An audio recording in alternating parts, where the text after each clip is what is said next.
Nós te exaltamos, Senhor, nós te exaltamos como uma congregação. Nós te exaltamos, Senhor, como um corpo de Cristo. Nós te exaltamos, Senhor, como indivíduos. Nós te exaltamos, Pai, com todas as faces da nossa vida. Nós te exaltamos, Pai. E nós nos rendemos a Ti, nós rendemos graças a Ti. Nós nos consagramos, Senhor, aquilo que o Senhor tem para nós. Pai, seja tudo em nós, seja tudo em nós. Obrigada, Pai, por um povo que veio te ouvir, Senhor. Pai, em nome de Jesus, obrigada por estes homens e por essas mulheres. Obrigada por essas crianças no departamento infantil, Pai, que estão sedentas por Tua palavra, que estão sedentas por algo que vem do céu. Pai, em nome de Jesus, que o Senhor fale ao coração deles essa noite. Pai, obrigada por cada homem fiel, por cada mulher fiel aqui nesta noite. Obrigada, Pai, porque a Tua palavra é real na vida deles. Obrigada porque a Tua palavra é real nas nossas vidas. Obrigada porque a Tua palavra, Senhor, está, Senhor, cada dia mais perto do nosso coração e da nossa boca. Nós te amamos, Senhor, nós te exaltamos, em nome de Jesus. Aleluia, obrigada, louvor. Boa noite a todos, tudo bem? Cumprimente a pessoa que está do seu lado, às vezes você nem cumprimentou ainda. Tem algumas pessoas ali atrás. Belzinha, seja bem-vinda. Senta mais pra frente, Bel. Senta aqui na frente com a Maria. Não fica só aí, não. Senta aqui na frente. Aleluia. Vocês estão bem? Temos algumas pessoas nos visitando ali atrás. Sejam bem-vindas. Aleluia. É muito bom estar aqui. Eu quero começar falando o que aconteceu com o meu marido, pastor Alexandre, e vou falar também o que aconteceu com o pastor José Carlos, né? Pastor Alexandre, para vocês que estão nos visitando, pastor Alexandre é o meu marido, é o pastor aqui da igreja. No dia 22 de maio, vou falar bem resumidamente, no dia 22 de maio ele fez uma cirurgia, algo simples, mas nenhuma cirurgia é simples, né? Fez o desvio de septo e ele estava bem, com 15 dias ele estava aqui. A cirurgia foi quarta para quinta, então o domingo ele não veio, aí no outro domingo ele já estava aqui, estava mais cansado, mas veio. Quando foi na segunda-feira, ele espirrou, irmão, e o sangue começou a descer do nariz dele.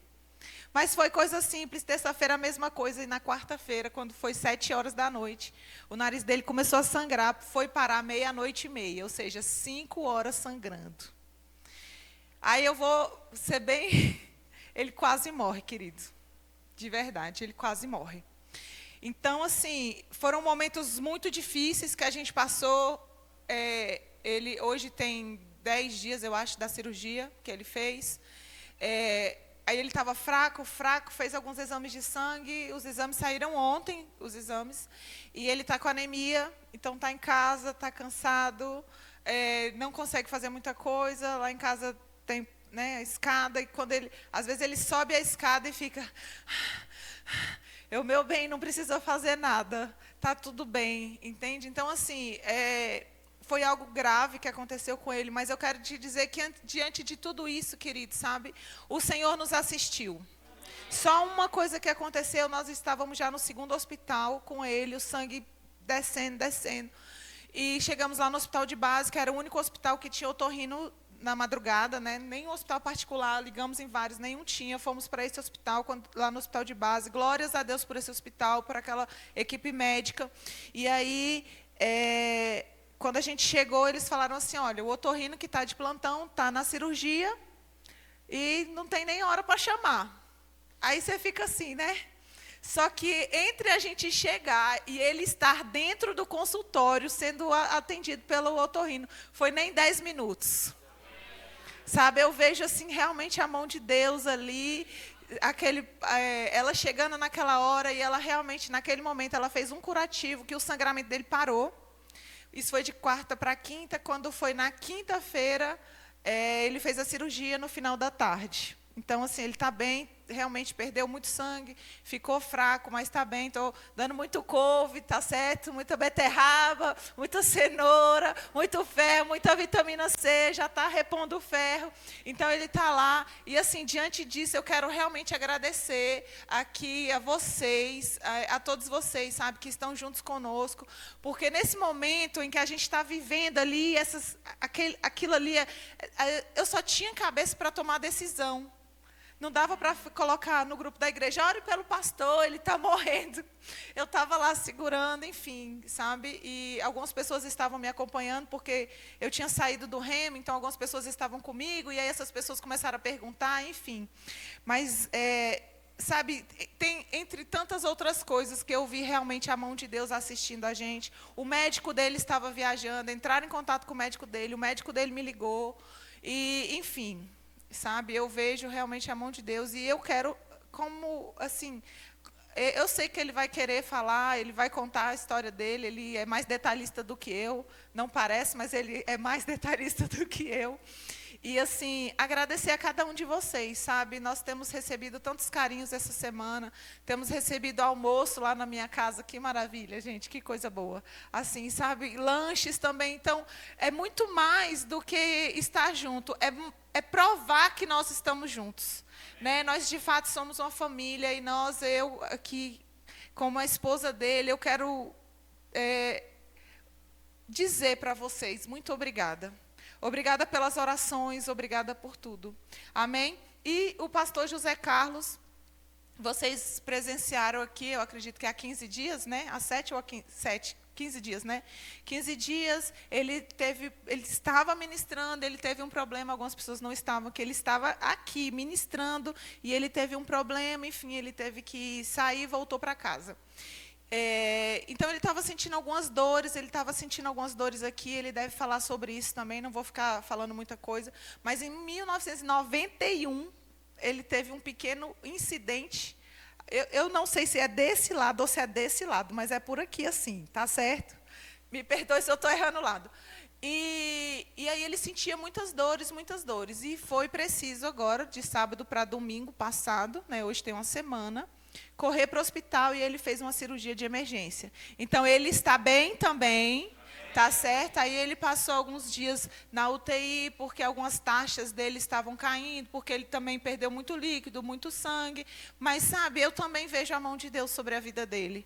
Porque, assim, ele estava, não, estou sentindo dor, mas tá bom, dá para aguentar. E quando ele chegou no hospital, já foi direto ali, fazendo cirurgia, sabe, a mão do Senhor sobre a vida dele. E hoje ele está bem, a expectativa é que ele recebesse alta hoje.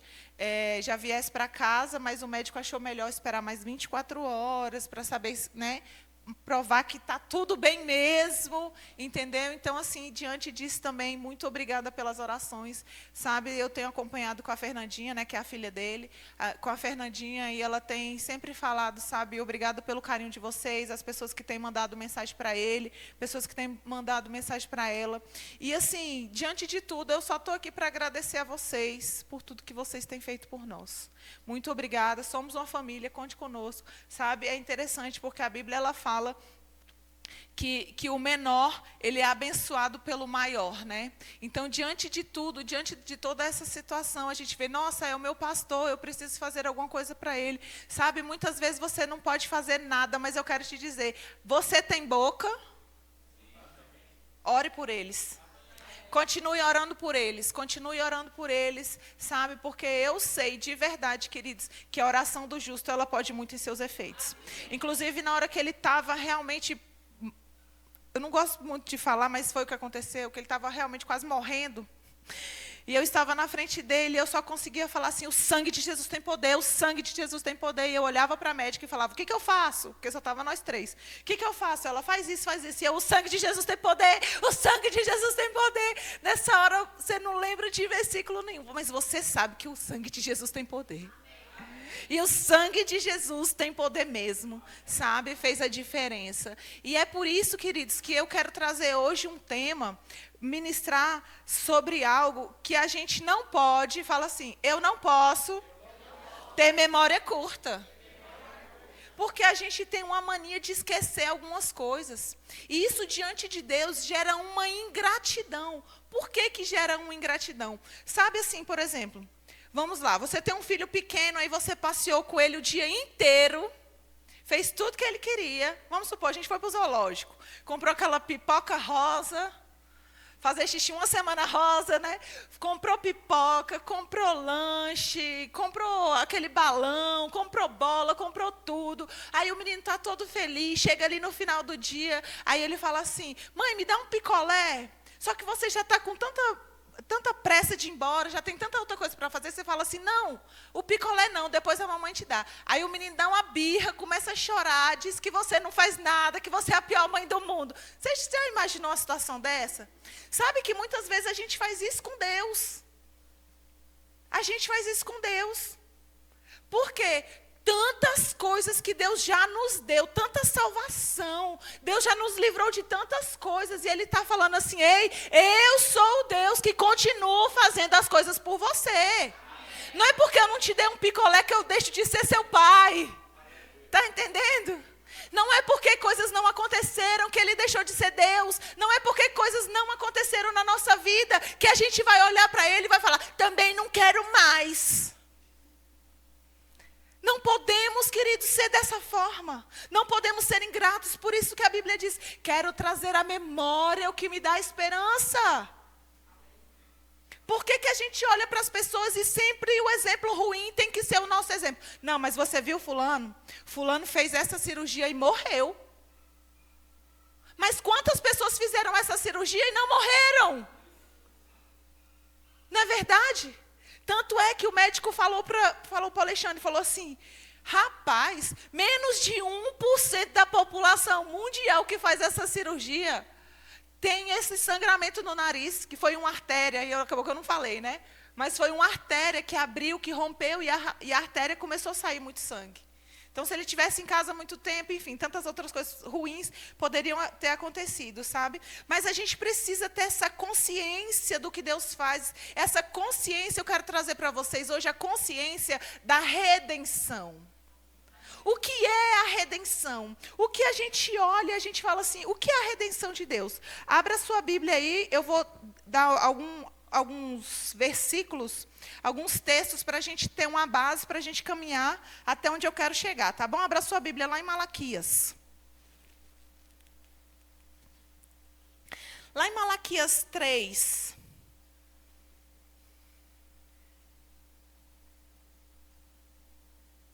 Lá em Malaquias 3, esse é um livro que eu sempre falo aqui na igreja. E o que eu gosto de falar desse livro?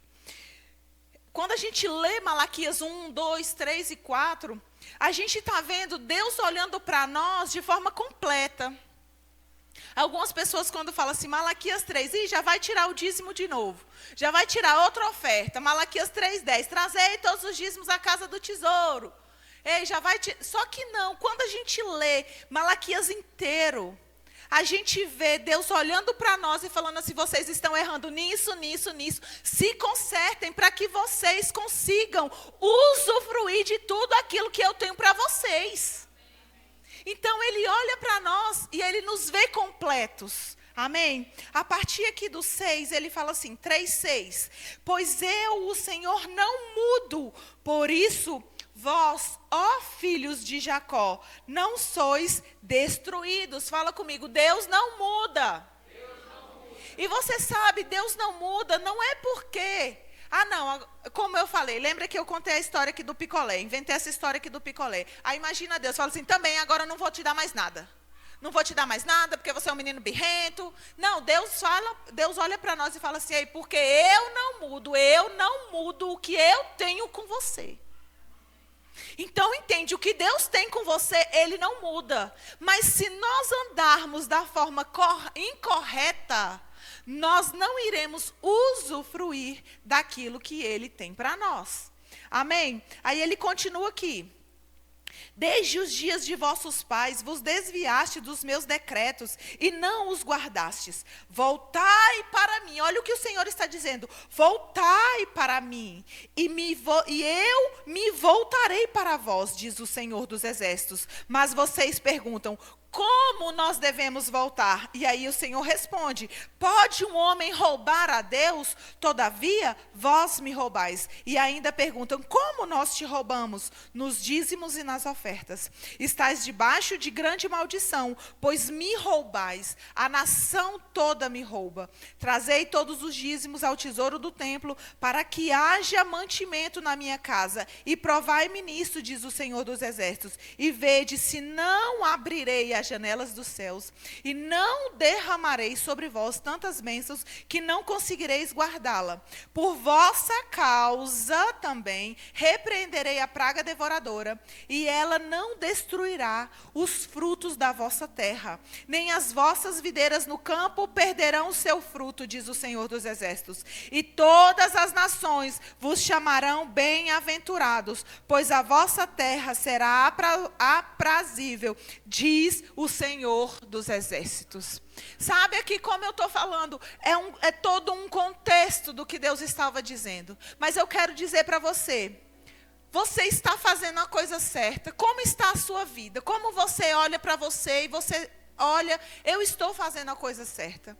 Mas sabe que não é somente fazer a coisa certa. É fazer a coisa certa. Fala comigo, fazer a coisa certa da maneira certa. Sabe que tem uma maneira de fazer as coisas para o Senhor? Você sabe que tem uma maneira de fazer, por exemplo, aqui esse texto vem falando de dízimos e de ofertas. Há uma maneira de entregar os nossos dízimos e as nossas ofertas. No 2 vem falando, ei, vocês trazem um animal coxo. Foi isso que a lei de Moisés disse. Está aqui em Malaquias 2, ele fala, ei, pega o que você está trazendo para mim, que é um animal coxo, um animal doente, como não deveria ser, que existe a maneira correta de fazer. E Deus está falando, pega o que você está trazendo para mim, leva lá para o seu governador para ver se ele vai aceitar. Por que eu tenho que aceitar, diz o Senhor? Então, queridos, não é simplesmente o que nós estamos fazendo, mas eu vou te dizer como nós estamos fazendo o que nós estamos fazendo. Como você tem dado a sua vida ao Senhor, como você tem feito as coisas para o Senhor. Como você tem, aqui nesse texto, como você tem entregado os seus dízimos. Nós acabamos de sair de um período de louvor e adoração. Como você está entregando os seus louvores ao Senhor? Olhando para cá, para ver como é que está, para ver como é que o Enio está tocando, como é que a Rebeca está tocando. Não, queridos, você precisa estar aí, entendendo que você está entregando a melhor adoração para o Senhor. Sabe por quê? Quando a gente fala de redenção, muitas vezes a gente quer colocar coisas pequenas, mas o Senhor tem tantas coisas grandes para nós.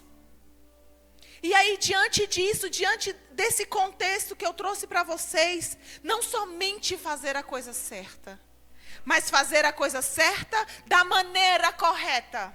Amém? Abra sua Bíblia lá em Tiago 4.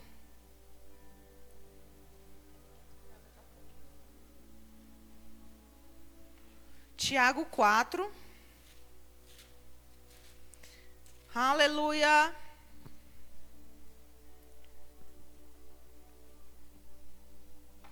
Lá em Tiago 4, no versículo 2,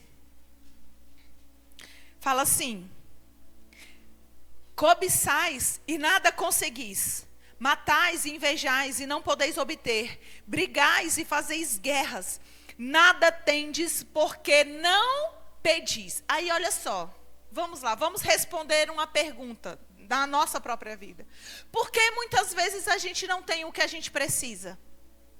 Aí aqui está dizendo, não tendes porque não? Porque a gente não pede. Nossa, mas eu peço, mas eu quero te falar, está pedindo da maneira correta? Ou é você quem está determinando o que Deus tem que fazer? Não é você quem determina o que Deus tem que fazer. Qual a sua necessidade? Coloque ela diante do Senhor. Traga a sua necessidade diante do Senhor. Porque aqui no 3 fala assim: pedi e não recebeis, porque pedis de modo errado. Ou seja, vamos lá. Nós podemos ter, sim, quando nós pedimos, mas nós estamos pedindo errado. Para quê? Para gastardes em vossos prazeres. Olha o que Deus está dizendo, aí ele vem em seguida: infiéis, não sabeis que a amizade do mundo é inimizade contra Deus? Portanto, quem quiser ser amigo do mundo, coloca-se na posição de inimigo de Deus. Meu querido, o que a Bíblia está dizendo para nós? Estamos falando sobre redenção, estamos falando sobre trazer de novo, sobre entender o que Jesus fez por nós. Então eu quero te dizer, muitas vezes nós estamos pedindo errado. A Bíblia diz: pedi e dar-se-vos-á, batei e será aberta. Mas como nós temos pedido? Em que porta nós estamos batendo? Como nós estamos agindo diante das coisas que o Senhor tem para nós? Sabe, não existe nada pior, querido, na vida de uma pessoa do que ela achar que conhece Deus e no fundo ela não conhece. Porque se você acha que conhece Deus e você não conhece, você não anda segundo a palavra. Você não tem o seu coração voltado para a palavra. Você faz simplesmente porque você faz, mas você não faz da maneira correta. Então, diante disso, que a gente olha, Deus está ali, olhando para aquele povo, está falando assim: ei, trazei todos os dízimos à casa do tesouro, porque eu vou repreender o devorador, porque eu vou fazer vocês, eu vou abrir as janelas dos céus e derramar sobre vocês. Como nós estamos entregando a nossa vida no altar, querido, como nós estamos entregando o nosso dia a dia para o Senhor. Quando a gente olha para o cálice, quando a gente olha para a Santa Ceia, não cálice, quando a gente olha para a Santa Ceia, a Bíblia diz: julgue o homem, pois, a si mesmo. E sabe aquele cálice que nós compartilhamos, diz que é o cálice da salvação. É a bênção do Senhor sobre nós. Mas você sabe que não é aquele lá, porque se fosse aquele lá eu levaria para minha casa, eu colocaria num lugar de destaque na minha casa, e aquele cálice eu não iria beber, eu só iria beber na hora que eu estava morrendo para poder viver. Mas não é o cálice, é a bênção que existe quando nós ceiamos. Você está entendendo? Você está entendendo que quando nós estamos à mesa do Senhor, que nós participamos do pão, que nós participamos do cálice, o Senhor está olhando para nós e não é, entenda, que quando nós ceiamos aqui na nossa igreja, primeiro domingo de todo mês, nós fazemos a ceia do Senhor. Você sabe que essa ceia do Senhor não é uma ceia que faz: nossa, comi demais, fui para uma festa, tinha tanta comida que eu saí de lá como se eu tivesse comido para a semana inteira. Não, não é isso. É algo que simboliza a sua aliança com Deus. Porque você faz parte de uma aliança. Sabe por quê? Porque, abra sua Bíblia lá em Gênesis 4. Gênesis 4 é tão interessante, porque começa falando de Caim e Abel, não é verdade? Então, vem aqui falando de Caim e Abel.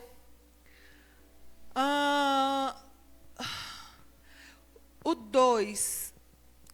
No 1, só para a gente ter um contexto aqui, 4:1. Adão conheceu intimamente Eva, sua mulher, ela engravidou e, tendo dado à luz Caim, disse: alcancei do Senhor um filho homem. Tornou ela a dar à luz outro filho, Abel, irmão dele. Abel tornou-se pastor de ovelhas. Então vamos lá. Abel era pastor de ovelhas e Caim era agricultor. Amém? Está escrito aí na sua Bíblia. Aí passa aqui: tempos depois, Caim trouxe do fruto da terra uma oferta ao Senhor.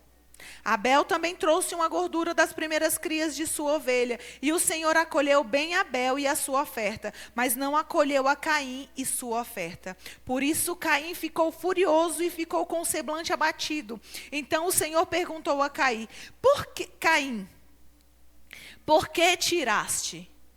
E por que estás com o semblante abatido? Se procederes bem, não se restabelecerá o teu semblante, mas se não procederes bem, o pecado jaz à porta e o desejo dele será contra ti, mas tu deves dominá-lo. Sabe? Aqui, ó, se procederes bem, algumas versões falam, se procederes bem, é certo que serás aceito. E aí a gente vai olhar esses versículos aqui. Vamos lá. Caim, ele era agricultor. Amém? Caim era agricultor. Então ele trouxe para o Senhor do fruto da terra. Mas tem algo interessante aqui quando fala assim: Abel também trouxe a gordura das primeiras crias. Quando a gente olha a diferença, Deus, você acha que Deus rejeitou o que Caim trouxe? Não, eu não gosto de verdura, eu não como verdura. Vamos dizer assim. Eu gosto de carne. Foi isso que Deus fez? Deus rejeitou o ofertante, não foi a oferta. Quando a gente fala aqui, então o Senhor perguntou, não aqui, mas não acolheu a Caim, aqui no 5, mas não acolheu a Caim e sua oferta.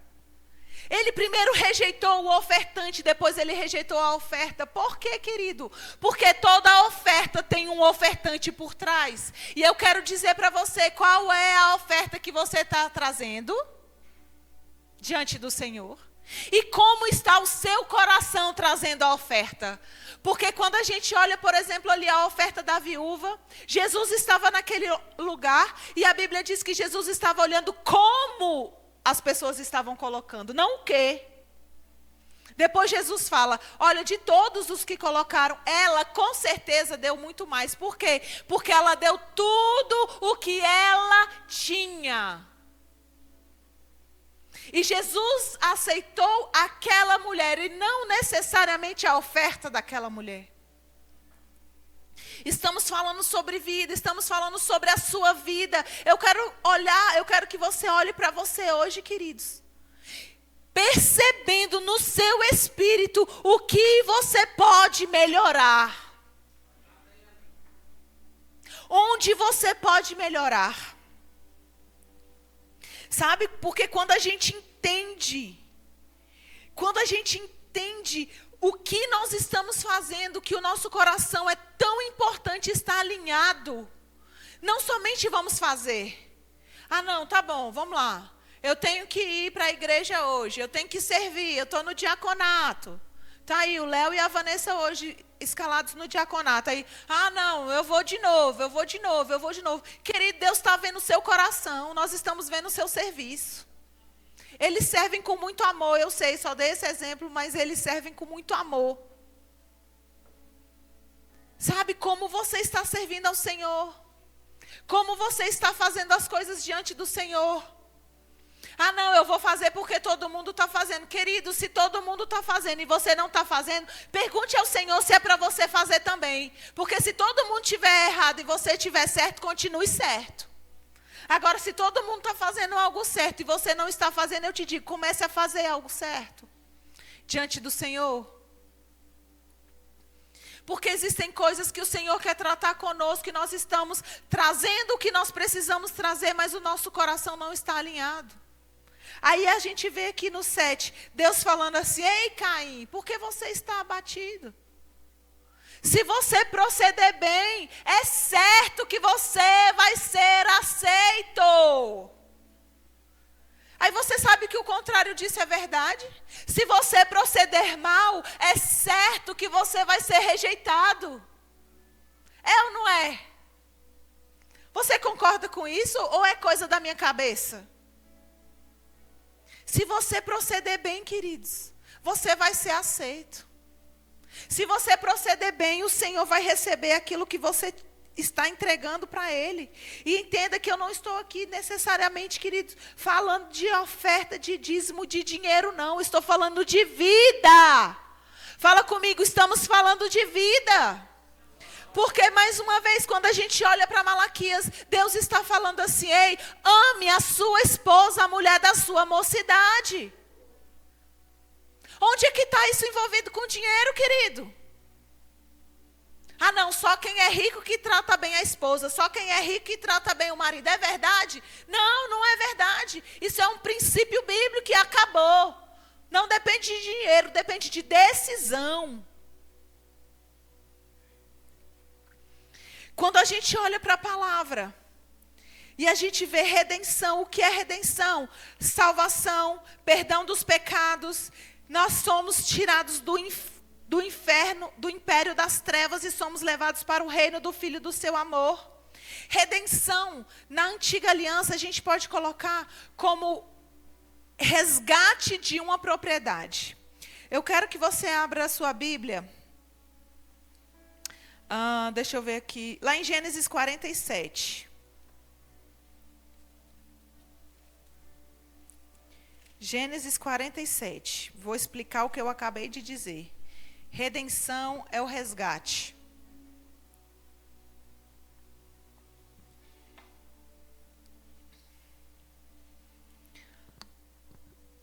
– 47, né? Eu coloquei 42. 47. Espera aí que eu já falo o versículo, tá? Gênesis 47. O que a gente está vendo aqui? A gente está vendo algo na antiga aliança. Nós vamos ler isso e eu vou trazer o entendimento do que Deus tem para nós essa noite. Amém?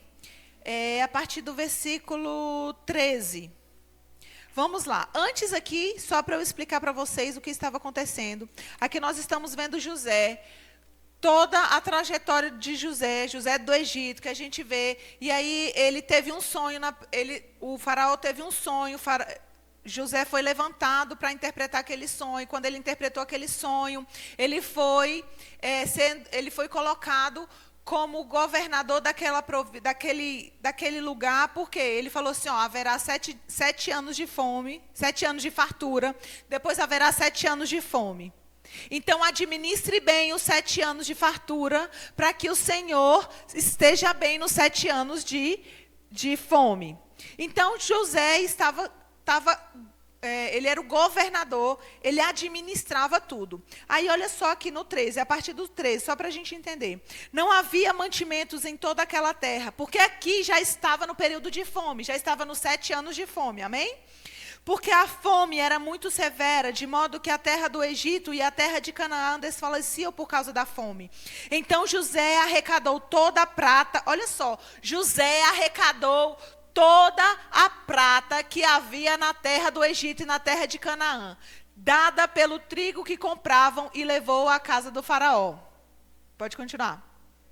Quando acabou a prata na terra, ou seja, pegou toda a prata. Aí vamos lá, acabou a prata na terra do Egito e na terra de Canaã. Todos os egípcios foram a José pedindo, dá-nos sustento, haveríamos de morrer diante de ti, porque não temos mais prata? José respondeu, trazei o vosso gado. Se não tendes mais prata, vós trazei sustento em troca de vosso gado. Então trouxeram o gado a José e ele lhe deu sustento em troca dos cavalos, das ovelhas, dos bois, do jumento, e deu-lhe sustento aquele ano em troca de tudo. Ou seja, já tinha toda a prata, já tinha todo o ouro, já tinha todo o gado, já tinha o cavalo, os bois, o jumento, já tinha tudo. Tudo José foi trazendo para Faraó. Continua. Quando aquele ano terminou, foram a José no ano seguinte e disseram-lhe, não esconderemos do meu senhor que a nossa prata já acabou, e as manadas de gado já pertencem ao meu senhor, e nada resta para o meu senhor, exceto nosso corpo e nossa terra. Porque haveríamos de morrer diante dos teus olhos, tanto nós como a nossa terra? Compra nós e a nossa terra em troca do sustento. Presta atenção nisso. Eles falaram, compra a nós e a nossa terra, e seremos escravos de Faraó. Dá-nos também semente para que sobrevivamos e não morramos, e para que a terra não fique desolada. Assim, José comprou toda a terra do Egito. Você tem noção, querido, do que era isso?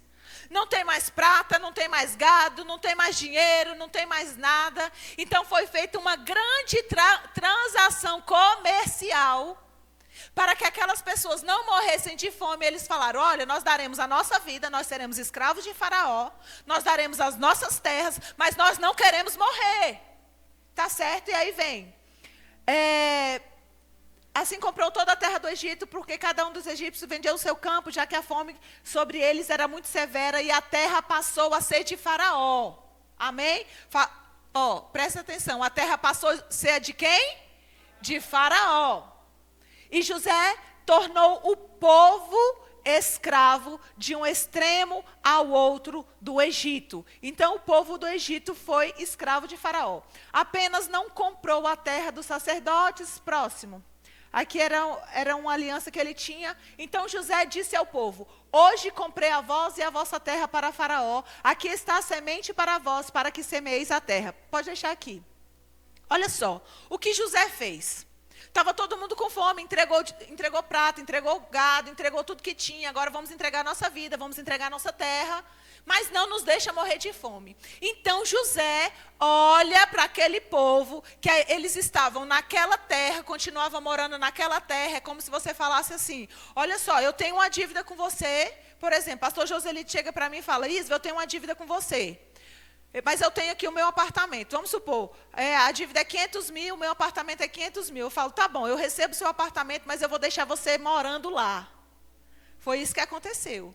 E além de você morar na casa que você vai morar, que era sua, mas agora é minha, eu vou te dar comida. Você não vai morrer de fome, sua mulher não vai morrer de fome, seus filhos não vão morrer de fome. Olha o que José estava fazendo. Continua. Mas dareis ao faraó a quinta parte das colheitas, e 4/5 serão vossos, para a semente do campo e para o vosso mantimento do que estão com as vossas casas e das vossas crianças. O que é 1/5? 1/5 é a mesma coisa de 20%. Tá certo? Então vamos lá. Era como aqui, eu dei esse exemplo. Aí eu falo: olha só, pastor Joselito, eu vou te dar semente, você vai plantar, porque agora a sua terra é minha, não é mais sua. Você deveria trabalhar, você deveria se sustentar, mas eu vou te ajudar. Eu vou te dar a semente. Você vai plantar, mas tudo que você plantar, 20% você vai me devolver. Aí vamos lá, vamos pensar aqui. Se isso realmente aqui fosse real, esse exemplo que eu estou dando do pastor, eu e o pastor Joselito, eu seria uma boa pessoa, sim ou não? Porque ele estava me devendo. Eu poderia falar assim: me dá a sua casa, vai embora, se vira e vai morrer para outro lugar, vai morrer de fome, eu não estou nem aí para você, nem para sua família, me dá a sua casa de volta. A dívida, você tem uma dívida comigo. Só que não. Faraó deixou aquele povo naquelas terras, deu semente para eles plantarem, porque eles não tinham semente, e falou: de tudo que vocês plantarem, de tudo que vocês colherem, 20% vocês vão dar para Faraó, e 80% é de vocês. Você acha que aquele povo ficou feliz ou ficou triste? Se fosse você: não, eu tenho uma dívida, mas a pessoa está me ajudando a pagar a dívida, a pessoa está me dando o que comer, a pessoa está me dando semente, a pessoa está pagando a minha conta de água, a pessoa está pagando a minha conta de luz, mas a única coisa que eu tenho que fazer, porque tudo é dela, tudo era de Faraó.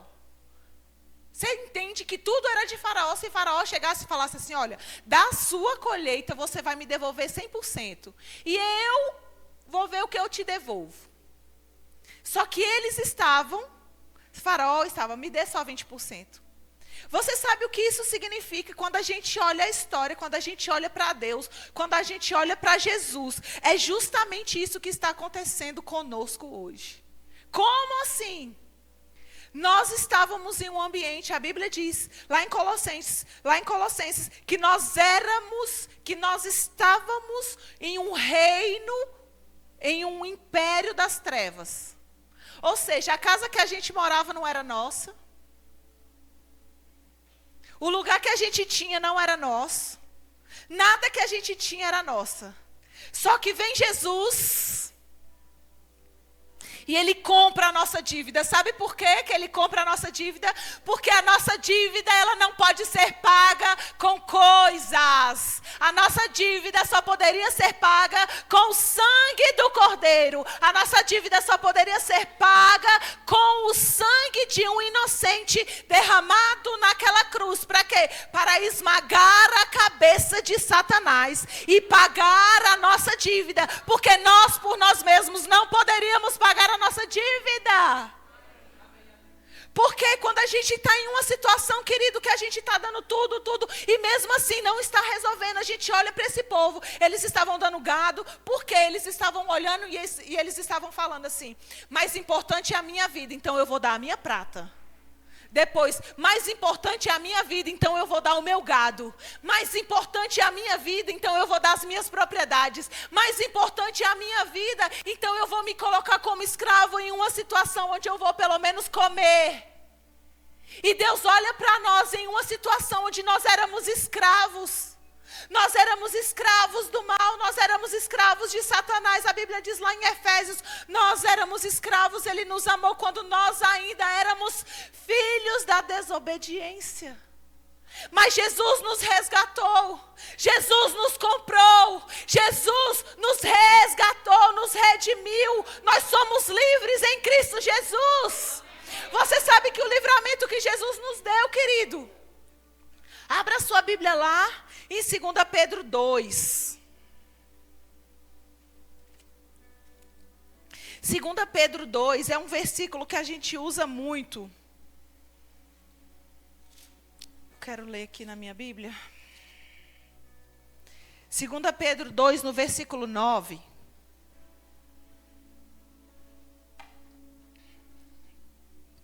Aleluia. 2 Pedro 2,9 fala assim.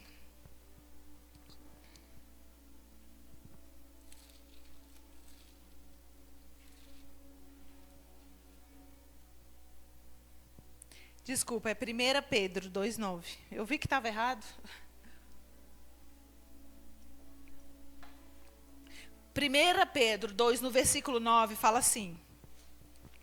Mas vós sois geração eleita, sacerdócio real, nação santa, povo de propriedade exclusiva de Deus, para que anuncieis as grandezas daquele que vos chamou das trevas para a sua maravilhosa luz. Olha só, antes não erais povo, agora sois povo de Deus, não tinhais recebido misericórdia, agora vocês receberam misericórdia e muito mais do que misericórdia, queridos. Nós recebemos a graça de Jesus. O que isso significa? Vamos lá, o que isso quer dizer? Fala assim, eu sou propriedade exclusiva de Deus. Você sabe o que é isso? Ele te comprou. Ele te comprou. Aí eu quero te perguntar uma coisa. Ele te comprou só 80%? Quanto que ele te comprou? Ele te comprou 100%, querido. Ele comprou 100% da sua vida. Ele não está olhando para você e não está falando assim, poxa, mas você não está devolvendo 10% de dízimo. Querido, a nossa vida é 100% do Senhor. A nossa vida é 100% dEle. Tudo que nós fazemos é por Ele, para Ele, por meio dEle. Porque Ele nos amou primeiro. A nossa vida é 100% dEle. Só que a gente acha que entregar algo ao Senhor é difícil demais. É difícil demais louvar ao Senhor. É difícil demais levantar as nossas mãos. É difícil demais fazer uma ação social. É difícil demais entregar os meus dízimos e as minhas ofertas. É difícil demais me reunir com um povo para orar. E o Senhor está te dizendo, ei, eu te comprei, foi 100%. 100% da sua vida é minha, diz o Senhor. Se os egípcios ficaram felizes porque eles tinham que dar só 20% de retorno. E nós, querido, o que nós estamos entregando ao Senhor? Nós somos 100% do Senhor. A nossa vida é 100% dEle. Nós somos... Aí, vamos lá. Aqui. Eu gosto disso.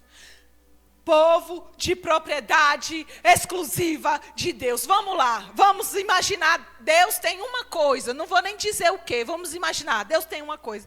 Você acha que Deus cuida bem dessa coisa ou não? Você acha que Deus supre como precisa ou não? Você acha que Deus deixa faltar? Você acha que Deus deixa quebrar? Você acha que Deus machuca? Você acha que Deus maltrata? Como Deus vai machucar quem é exclusivamente dele? Nós somos exclusivos do Senhor. Nós somos povo santo, nação santa, sacerdócio real, povo de propriedade exclusiva de Deus.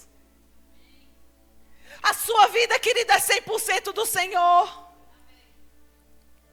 Não é os 80%, não é os 90%, não é 99%, é 100% do Senhor. Aí eu te pergunto, como tem sido a sua vida diária?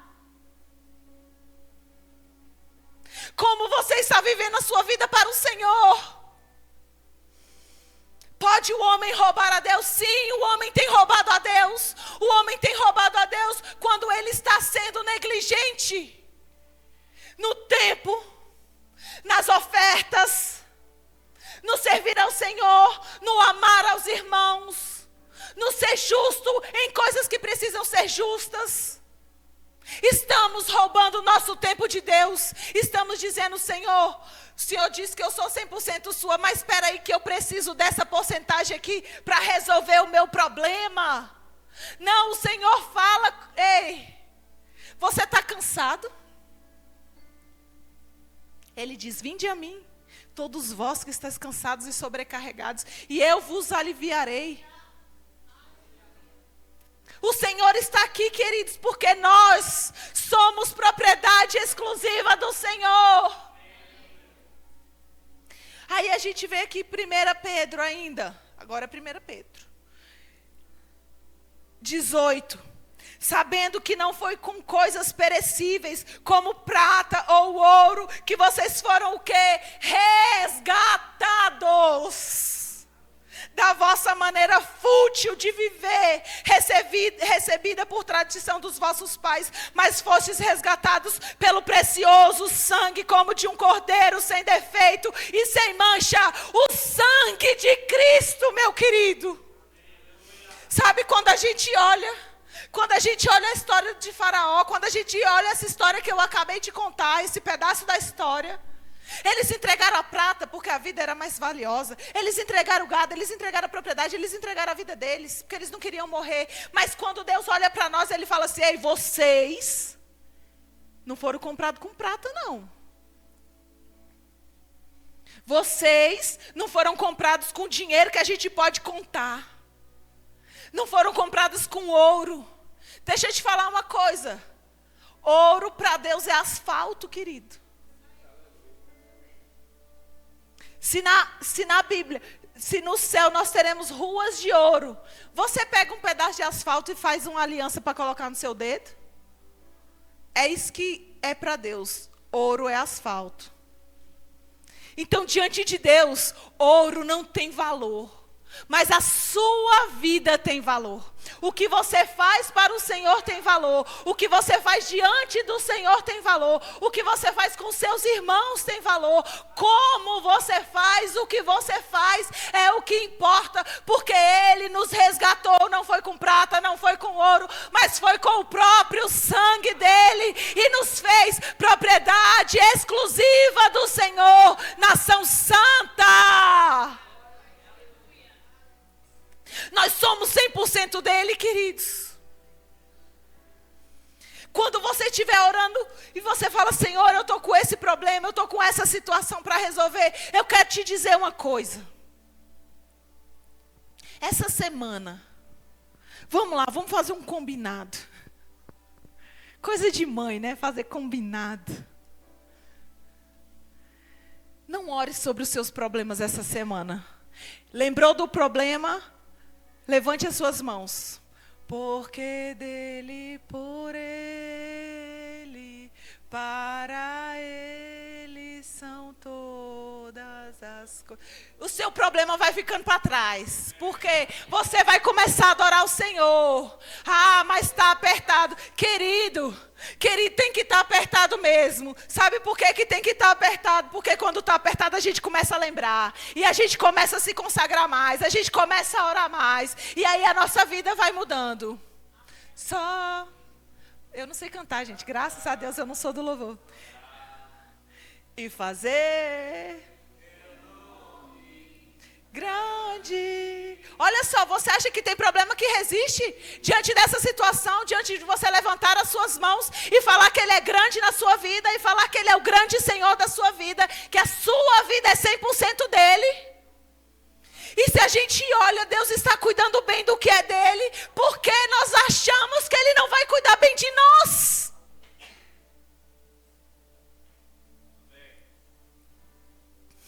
Ele está cuidando de nós, querido. Ele está cuidando de nós. E qual é o problema? Pode o homem roubar a Deus? Todavia vocês estão me roubando, diz o Senhor.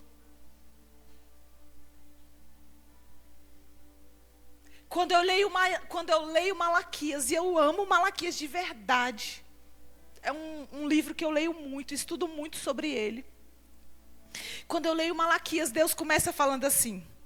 Malaquias 1:1 fala assim: palavra do Senhor contra Israel. Deus vem chegando e fala assim: ei, peraí que vocês não estão bem não. Tem um monte de coisa errada. E vem um temor no meu coração. Porque o Senhor lá no versículo, acho que 1:6, ele fala assim: se eu sou pai, eu sou o Senhor, onde está a minha honra? E você sabe que Deus se relaciona conosco como Pai e como Senhor? Ele está dizendo para nós: ei, eu como seu Pai, que sou o seu supridor, que te dou o que você precisa, que abra as portas que você precisa entrar, que abra as janelas dos céus e derrame sobre você bênçãos sem medidas. Se eu sou seu Pai, onde está a minha honra? Se eu sou o seu Senhor, sabe, hoje em dia... existem muitas palavras, existem muitas expressões que caiu na banalidade. Estava inclusive falando, não sei se eu cheguei a falar aqui na igreja, mas eu estava falando quando eu estava dando aula, sobre a gente dizer: Deus é bom, Deus é bom, Deus é bom, Deus é bom. Sai da nossa boca que Deus é bom. Falei aqui? Falei, né? Deus não é bom. Deus é bom, querido. Deus é muito bom. É com ânimo, é com alegria, é com intensidade. Não seja raso naquilo que você está falando. E você sabe que a palavra Senhor também, ela caiu. Hoje em dia ninguém mais chama ninguém de Senhor. Hoje em dia o Senhor está dentro ali do quartel. Sim, senhor. Não, senhor. Pois não, senhor. Mas você sabe, quando a gente olha para a Bíblia, assim como a gente fala que Deus é bom, e Deus é bom com intensidade, que a gente olha e fala: Jesus é o meu Senhor, significa Ele é o meu dono. Estou comparando. Deus é bom, Deus é bom. Jesus é o seu Senhor. Ei, Jesus é o seu Senhor.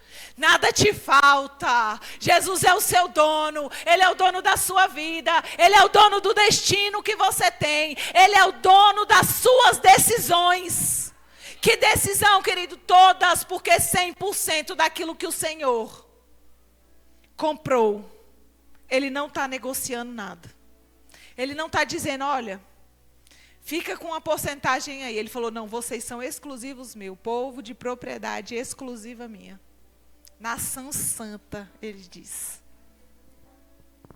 A redenção de Deus, a redenção em Jesus, vem porque nós somos comprados. E é interessante, voltando a esse tópico que nós falamos, quando eles entregam a sua vida ali, eles entregam as suas propriedades e a sua vida, eles se entregam para serem o quê? Escravos, não é? Então, Faraó compra aquelas pessoas para que aquelas pessoas sejam escravos dela. E você sabe que naquela época, a palavra redenção era um termo muito comum na época. Assim como a gente vê, por exemplo, lá em Ruth, né, que Boaz, ele foi o redentor, o resgatador de Ruth, não é verdade? Então ele teve sobre ela o direito de comprá-la, de comprar as dívidas dela. Porque quando a gente olha para a antiga aliança, queridos, a lei de Moisés, ela não era somente uma Bíblia. Era a própria lei, como nós podemos dizer. Era a constituição deles. Então, se hoje a gente quer ver alguma coisa, a gente vai para a Constituição. O que a Constituição diz sobre isso? O artigo tal diz isso, diz aquilo, não é verdade? Aí a gente vai para a palavra. A Constituição diz isso, mas a nossa palavra diz isso. Nessa época não existia isso. Era somente a lei de Moisés. Então, a lei de Moisés, em várias situações, as pessoas sabiam o que era redenção. Então, para eles, era uma palavra comum. Só que para nós, não é uma palavra comum, porque se fala pouco. Mas ela é tão importante a gente entender que nós fomos comprados, que nós fomos resgatados. E aqui, quando a gente vê também, só um detalhe aqui sobre redenção, sobre esse resgate que havia na antiga aliança. Quando havia esse resgate, era um resgate familiar. Eram 3 tipos de resgate, mas vou falar sobre o familiar. Era esse tipo de resgate familiar que aconteceu com Ruth e Boaz. Ou seja, dentre a linhagem, ele era o primeiro que poderia... Ele era o primeiro não, haviam outras pessoas mais velhas que poderiam resgatar aquela mulher, que não tinham interesse nela, mas ele falou assim, eu quero resgatar. E quando ele resgata, ele traz aquela mulher para ser esposa dele. E é tão interessante isso, porque ela está na linhagem de Jesus. Olha que interessante. Porque ela está na linhagem do rei Davi. E o rei Davi está na linhagem de Jesus. Amém? Só um detalhe, não quero sair do que eu estou fazendo aqui, não. Então a gente olha e eu te pergunto. Quanto custa o que Deus fez por nós? Nós lemos agora, nós fomos comprados pelo próprio sangue. E aqui, abra a sua Bíblia agora, lá em Mateus 13. Mateus 13, Jesus vem falando. E aí a minha pergunta para você é o seguinte: quanto vale a sua vida?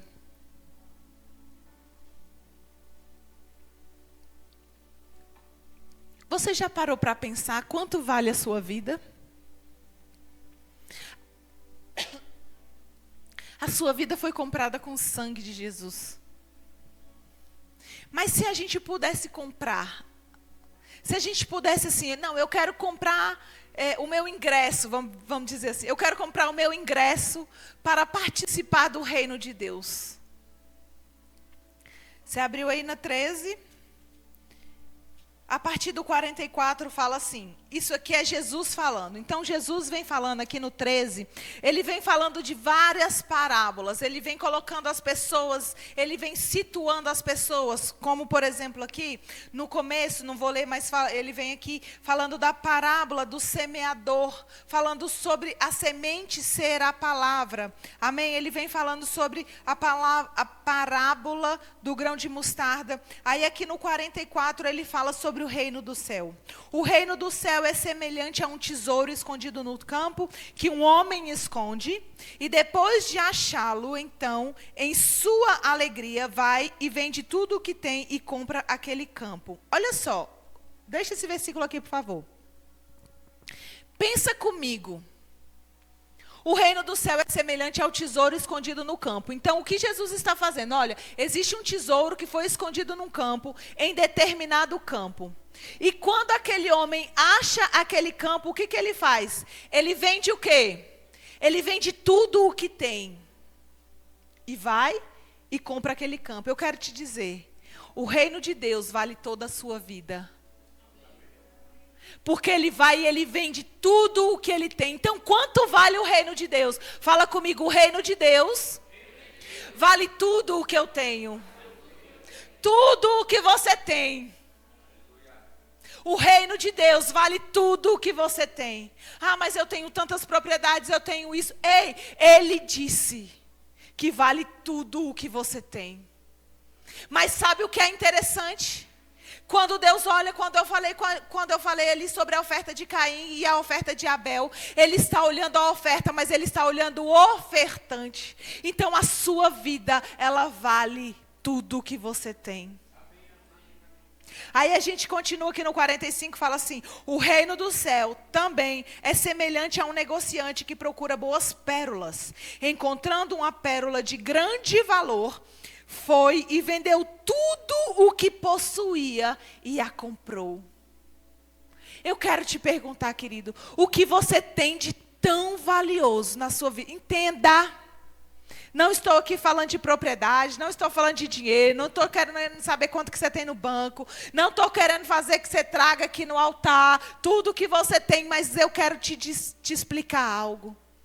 Você foi comprado com preço de sangue. E para você estar nesse reino, vale a pena você vender tudo que você tem. Estou mandando vender? Não, estou dizendo o seguinte, vamos lá. Coloque o seu coração somente no Senhor. Coloque o seu coração somente no Senhor. Coloque o seu coração somente no Senhor, porque você é propriedade exclusiva dEle. Você é 100% dEle. Sabe quando você entende que você é 100% dEle? Todas as coisas que você precisa fazer, elas ficam leves, elas ficam tranquilas. Você honra quem você tem que honrar. Você é honrado porque você é alguém especial para o Senhor. Você está em determinados lugares, sabe por quê? Hoje é um domingo à noite onde nós estamos reunidos. Para quê? Para louvar ao Senhor. E eu quero te dizer uma coisa. Vale a pena tudo o que nós estamos fazendo. Vale a pena tudo o que nós estamos deixando para servir ao Senhor. Vale a pena porque o Senhor nos comprou com o sangue dEle. Ele nos resgatou e Ele nos trouxe para um lugar onde nós jamais poderíamos por nós mesmos. E é interessante a gente ver isso, a gente vê Jesus comparando, porque ao mesmo tempo em que Ele fala, foi e vendeu tudo que tinha. Deus não olha para nós e fala assim, vai, vende tudo que você tem para você me seguir. Ele não fala isso para nós. Mas Ele fala, onde está o seu coração? O seu coração está em tudo que você tem ou está em mim?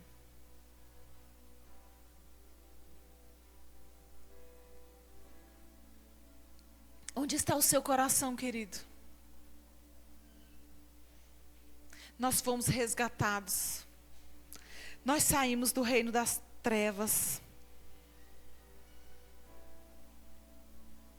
Aleluia. Deus te comprou. Deus te comprou 100%. Por último aqui, abra lá em Colossenses 1.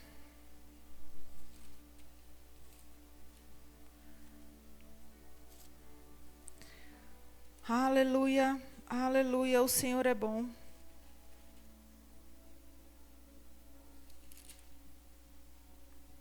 Aleluia. Damos graças a Deus, Pai de nosso Senhor Jesus Cristo, orando sempre por vós. Desde que ouvimos falar da vossa fé em Cristo Jesus e do amor que tendes por todos os santos, por causa da esperança que vos está reservada no céu, da qual já ouviste pela palavra da verdade, o Evangelho, que chegou a vós, também está em todo o mundo, frutificando e crescendo, assim como entre vós, desde o dia em que ouviste e conhecestes a graça de Deus. Sabe? Tem uma versão que fala que ouvistes e fostes resgatados. Nós andamos, queridos, com uma vida com Cristo. Nós temos uma vida com Cristo. Nós temos uma vida com Cristo. Porque a gente vê aqui também no 2,15.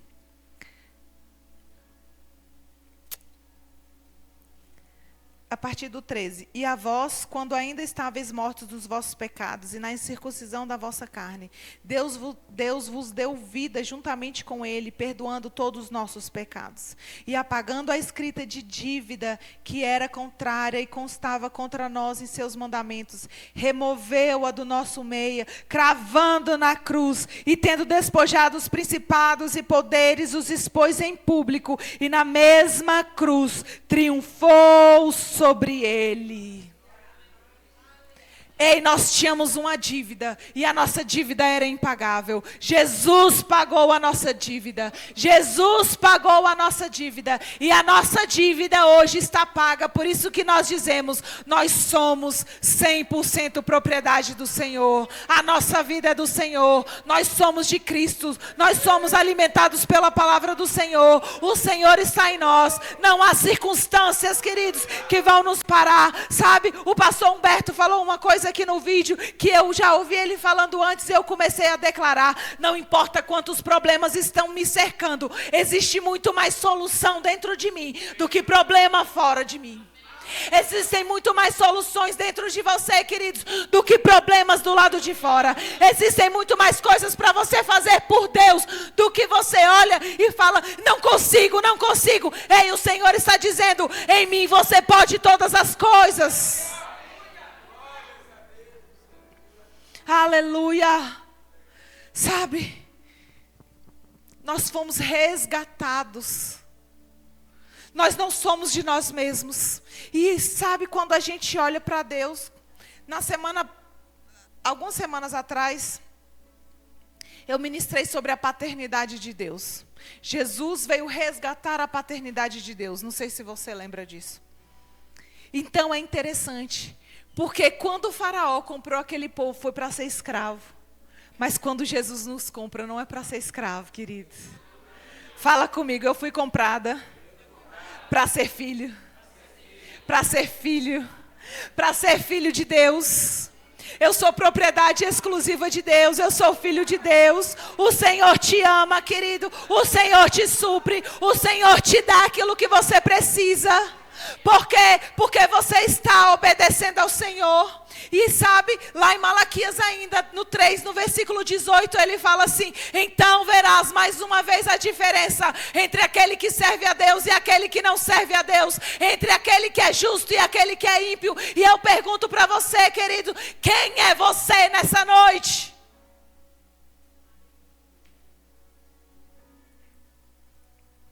Aleluia. Você pode ficar em pé. Aleluia. Você foi resgatado, querido. Você foi resgatado.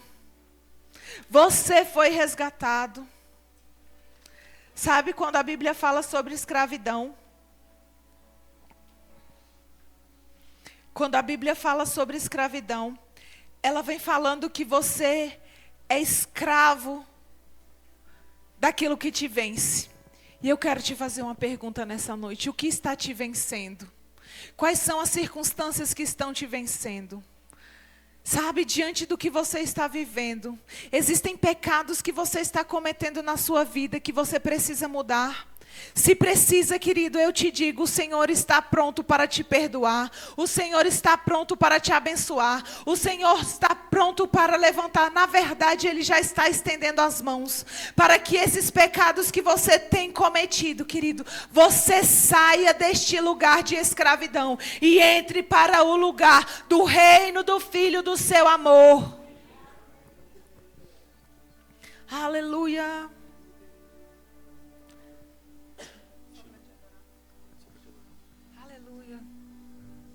Aleluia. Diante daquilo que você está vivendo, eu quero te propor mais uma vez o que eu já falei, sabe? Não ore pelos seus problemas, sempre levante as suas mãos e ore. Senhor, muito obrigada. Muito obrigada porque coisas estão se resolvendo. Muito obrigada porque o Senhor me resgatou. Muito obrigada porque eu sou 100% sua. Muito obrigada, Pai, porque todas as áreas da minha vida são consagradas ao Senhor. Queridos, não ache que você está fazendo coisas aleatórias porque você não está. Você não trabalha no lugar que você trabalha aleatoriamente. Existem pessoas para serem impactadas naquele lugar que você trabalha. Por quê? Porque Cristo está em você. Você é uma pessoa diferenciada. Você foi resgatado. Você é nação santa, povo de propriedade exclusiva do Senhor. Aleluia.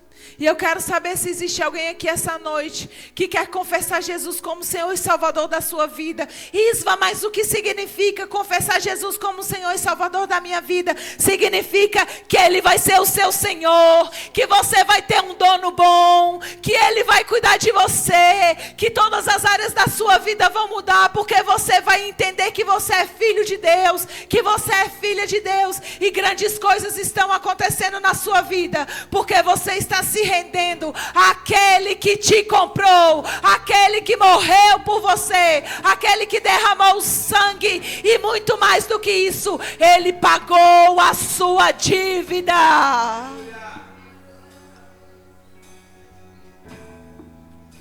Nós te amamos, Senhor. Nós te amamos, Senhor.